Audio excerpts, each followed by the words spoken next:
Tuhan bersamamu.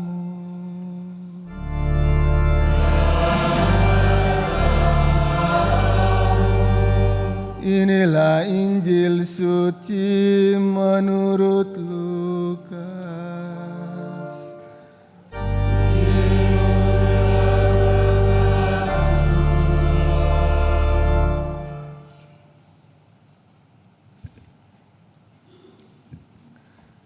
Sekali peristiwa, Yesus mengatakan perumpamaan ini kepada beberapa orang yang menganggap dirinya benar dan memandang rendah semua orang lain.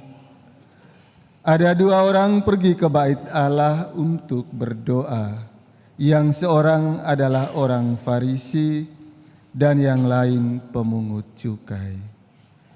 Orang Farisi itu berdiri dan berdoa dalam hatinya begini, "Ya Allah, aku mengucap syukur kepadamu, karena aku tidak sama seperti semua orang lain. Aku bukan perampok, bukan orang lalim, bukan pezina, dan bukan juga seperti pemungut cukai ini. Aku berpuasa 2 kali seminggu dan aku memberikan 1/10 dari segala penghasilanku." Tetapi pemungut cukai itu berdiri dari jauh-jauh. Bahkan ia tidak berani menengadah ke langit, melainkan menebah dadanya dan berkata, "Ya Allah, kasihanilah aku orang berdosa ini." Aku berkata kepadamu, orang ini pulang ke rumahnya sebagai orang yang dibenarkan Allah, sedangkan orang lain itu tidak. Sebab siapa saja yang meninggikan diri akan direndahkan, dan siapa saja yang merendahkan diri, ia akan ditinggikan. Demikianlah sabda Tuhan.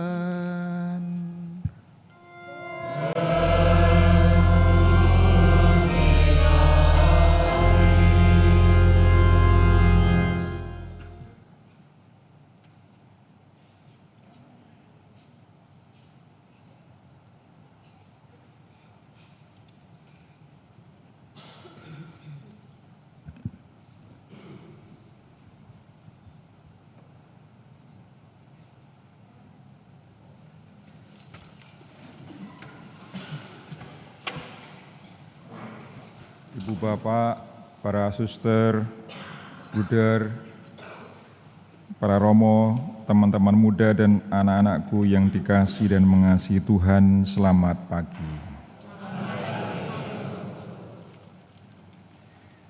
Khotbah yang baik itu kalau saya tersenyum dan ibu bapak, saudara sekalian sudah tersenyum, khotbahnya sudah selesai. Maka sekarang hanya catatan-catatan kecil yang barangkali bisa kita gunakan untuk melanjutkan kehidupan kita. Bacaan-bacaan yang kita dengarkan hari ini adalah ajakan dari Yesus untuk mengandalkan Tuhan, bukan mengandalkan diri sendiri. Maka kita bisa bertanya kepada Mas Lukas, Blik Lukas yang menulis perumpamaan. Mengapa menyampaikan perumpamaan mengenai dua orang yang berdoa? Yang pertama adalah orang Farisi dan yang kedua adalah pemungut cukai. Kedua orang itu sama-sama berjalan menuju bait Allah untuk berdoa.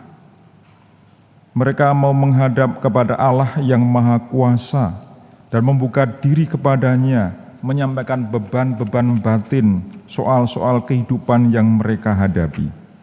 Dan pada titik ini kita mendapat pesan yang amat kuat bahwa Allah yang Maha Kuasa, yang berdiam di tempat yang tinggi itu dapat didatangi oleh manusia.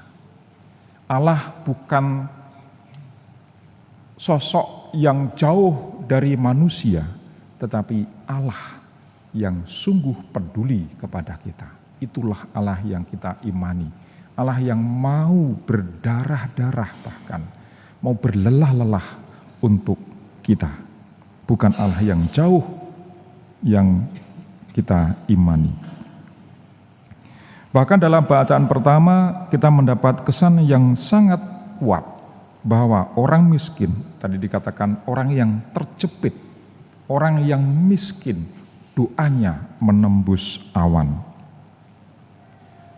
Maka kita mendapat kesan pula bahwa orang miskin itu punya akses langsung kepada Tuhan, punya orang dalam.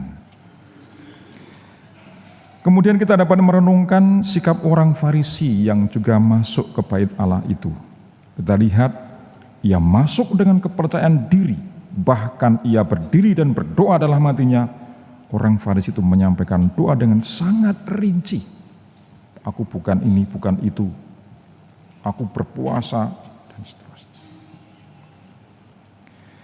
Bahkan ia mengingatkan Tuhan. Siapa? Kok bisa mengingatkan Tuhan?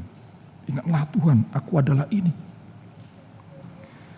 Orang itu meyakinkan Tuhan siapa dirinya.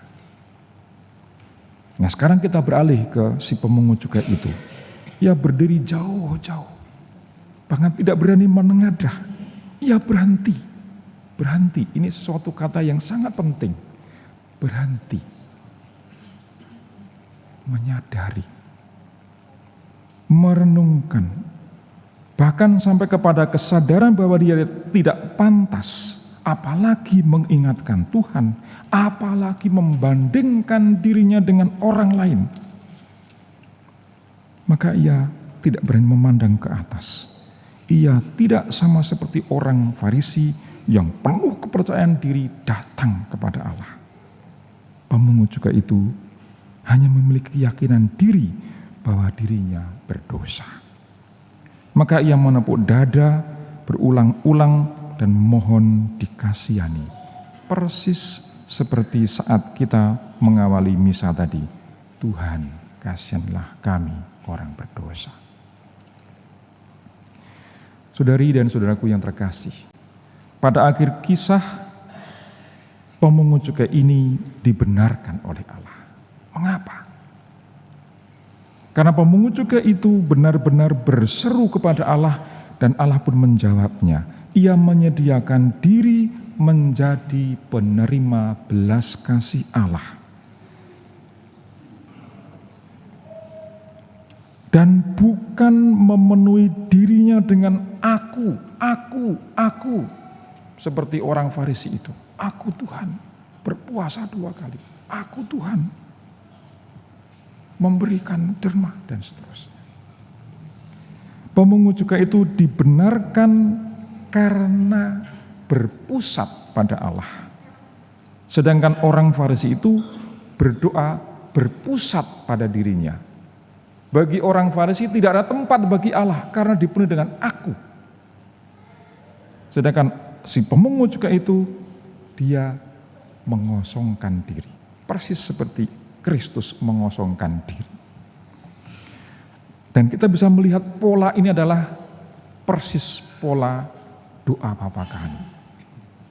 Kalau kita berdoa Bapa kami, pusatnya adalah Bapa. Bapa kami yang ada di surga. Dimuliakanlah namamu, datanglah kerajaanmu, jadilah kehendakmu,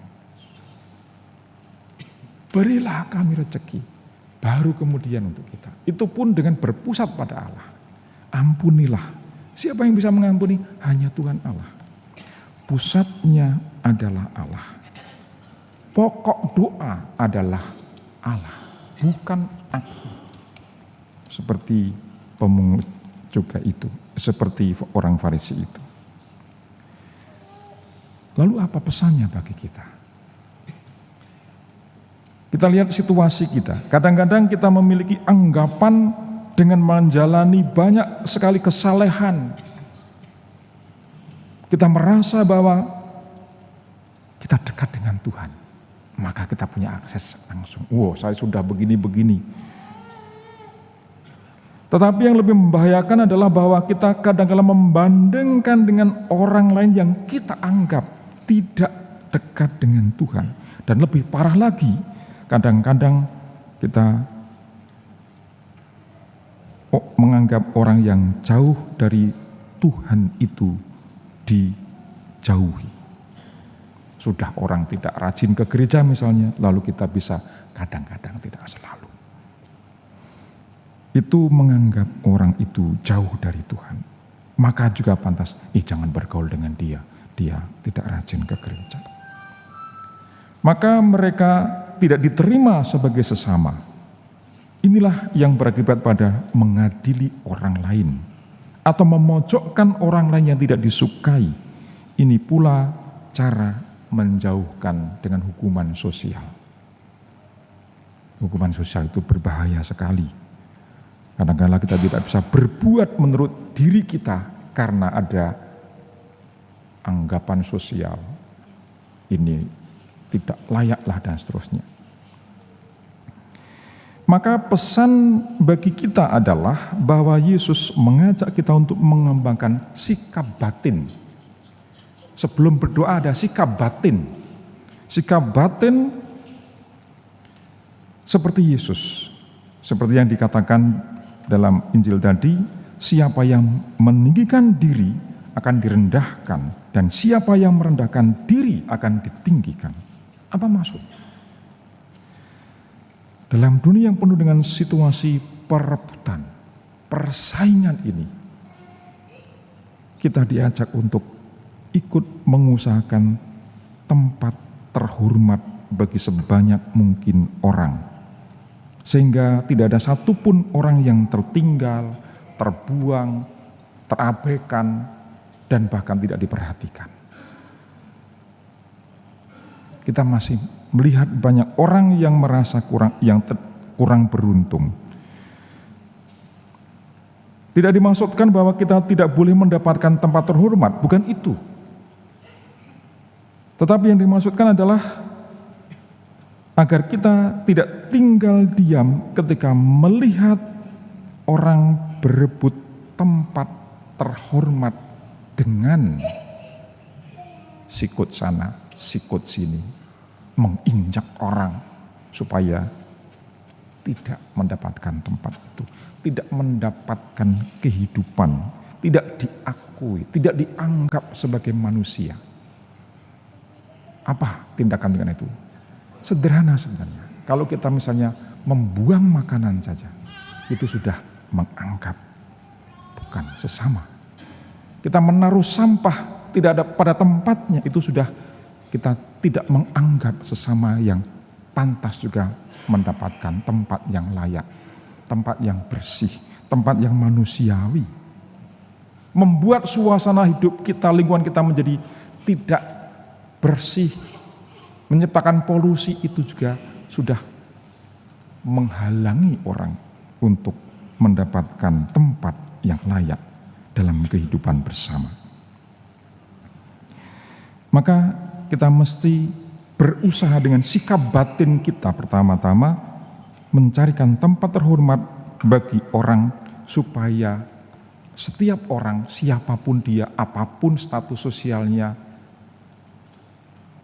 bisa mengalami hidup yang semakin manusiawi. Upaya untuk mencarikan tempat terhormat bagi sesama dapat dimulai dari diri kita sendiri, yaitu untuk